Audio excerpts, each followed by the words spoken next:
Once the project is in Revit, we're ready to start modeling some of the finer details. In my own project, I've decided that I'll model these little corbels. This is a perfect example of something that I want to find out, is that the kind of detail that will actually show up? And it's a good example of something that I should build as a family, because I can build it once and then just repeat it.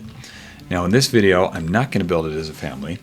I'm actually going to just build it right here inside the project, and in the next video I'll show you how to convert something into a family so that it can be more useful. And by more useful I mean it's once again easier to repeat, easier to build on a different plane or a wall that faces a different direction. Those are really hard to do with anything. That's really hard to do with anything that you model right within the project.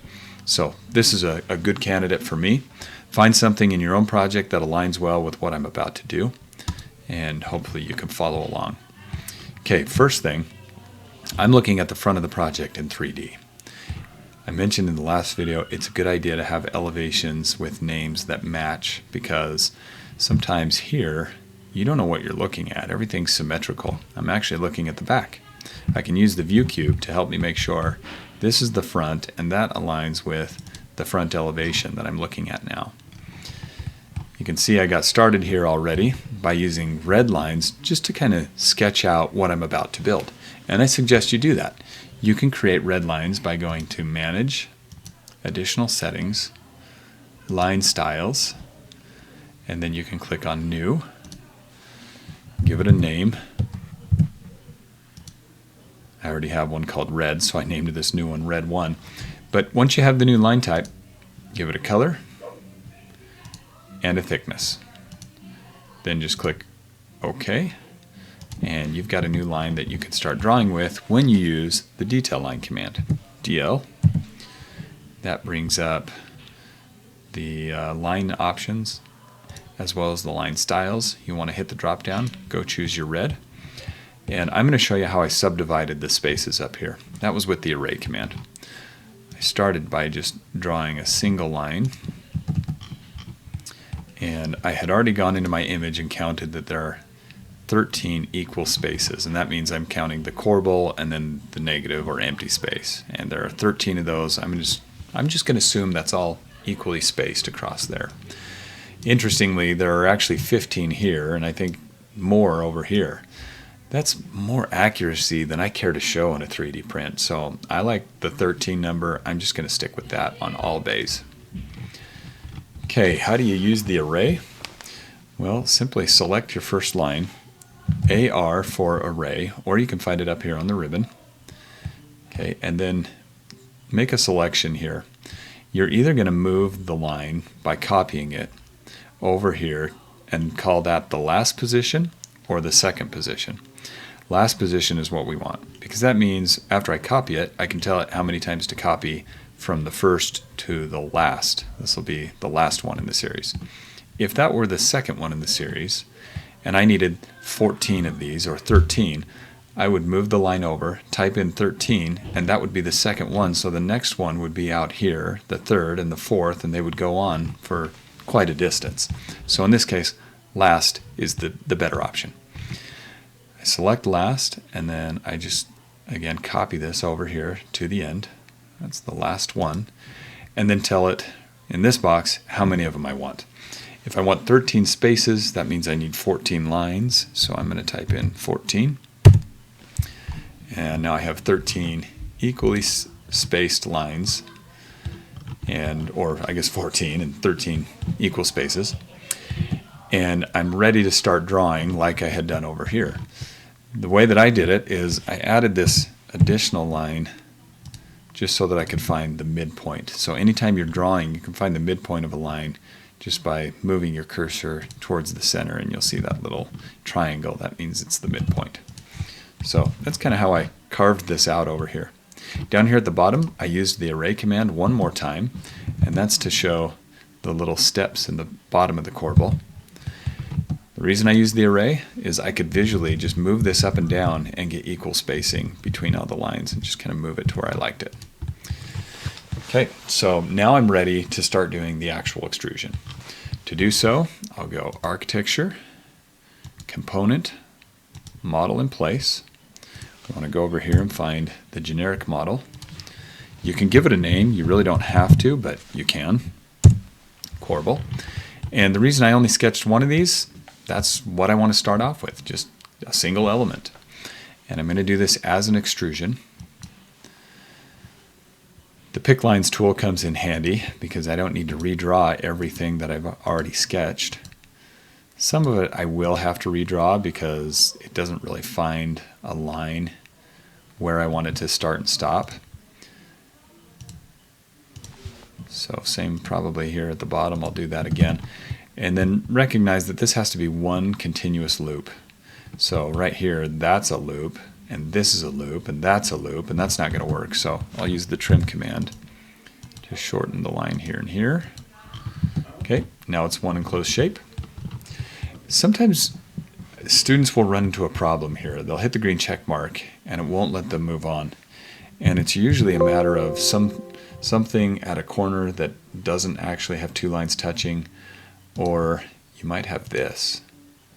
Two lines overlapping each other. And as you hover this way, you can't even tell that you've got a problem, but you do. So occasionally, I'll go through and just delete every line one at a time until I find, oh, I hit delete and there's still a line there. That's where my problem is.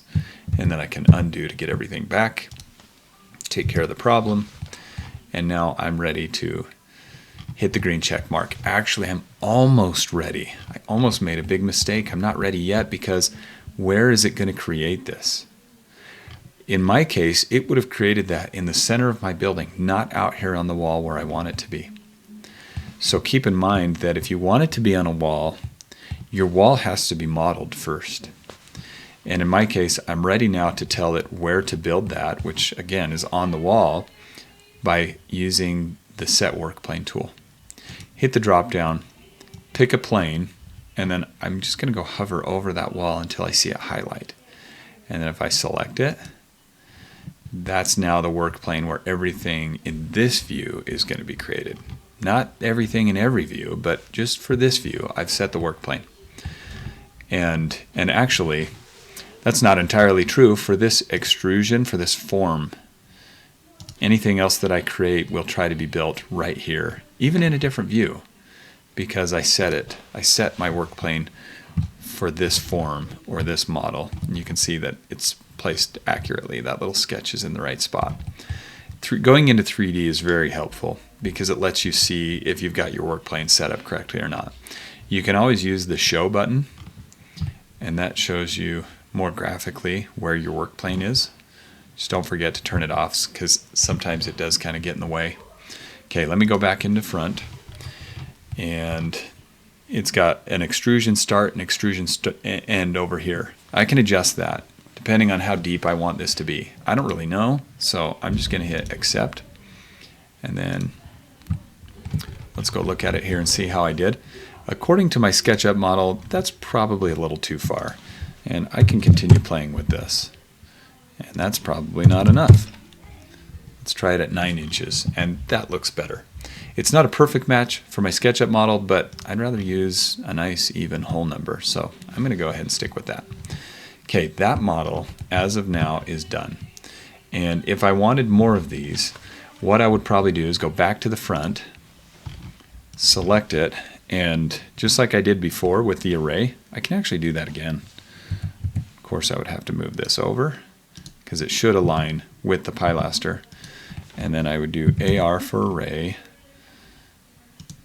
move this one to here, and then how many do I want? I don't know, let's try it at 7. Whoops, made the mistake of having the last option still active. Let's try that again, AR for array, and I need to switch it to the second one in the series. Now I'll pull that over. And how many do I want? Let's try it at 7. That's perfect. And then accept it. And that does look really good. You can't see it very well, and that's just because the SketchUp model is kind of in the way. If I select my SketchUp model and hide it, now I'm seeing just the wall from Revit along with the modeled piece that I've just created. Okay, and I think it was a good idea just to array those. You know, there's many ways you could do this. You wouldn't have to do it as an array, but one thing to keep in mind, when you're modeling for 3D prints, you can tell that my corbel overlaps with the pilaster, and that's just not a problem. You know, I don't need this last one to cut off right where the pilaster starts. Anytime geometry overlaps with another piece, the 3D printer has no problem with that. It really just prints the outside anyways. And so this portion inside will just go away. That's a good thing to keep in mind. It makes it a little bit easier to plan and model everything. Okay, so I've shown you how to do that. And like I said, if you wanted to move this somewhere else, it can be a little bit tricky. Let's try to copy this and just see what I'm up against. Anywhere along this plane is going to be just fine. But what if I want to go put it on the other side of the building? Can't be done. Let's just try. I'll click here and see where it's at. Yeah, it's all the way down there. And that's where we really ought to have some kind of a family. And that family I'm going to show in the next video. And I'm also going to add a little more detail than what you see here. This thing is just blocky at the bottom. But in the next one, I'm going to have it step down.